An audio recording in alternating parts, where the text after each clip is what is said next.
Une eau trop polluée? En France, des usines lavent l'eau. Mais dans beaucoup de pays, les gens doivent boire une eau qui n'est pas saine. Il faut faire la guerre à la pollution.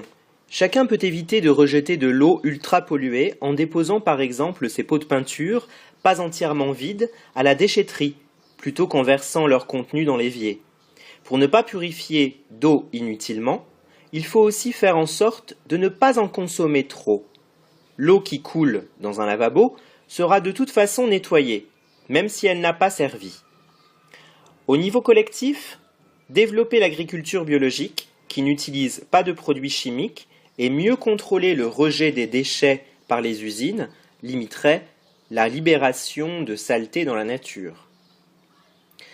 De nombreuses initiatives existent pour purifier l'eau à moindre coût. À New York, les racines d'une forêt filtrent un immense bassin qui fournit des millions de personnes.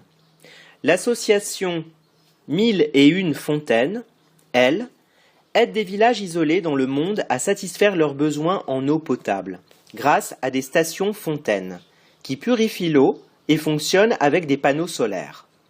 Enfin, la NASA, l'Agence spatiale américaine, a inventé un système pour recycler l'urine, une technologie qui pourrait intéresser les pays en manque d'eau. Les pays pauvres ont un cruel besoin d'usines pour rendre l'eau potable. Malheureusement, les gouvernements préfèrent souvent construire des routes plutôt que des équipements de potabilisation parce que ça se voit plus. Tous les 3 ans, des dirigeants du monde entier se réunissent pour un forum mondial de l'eau. Ils réfléchissent à des moyens de développer l'accès de l'eau pour tous.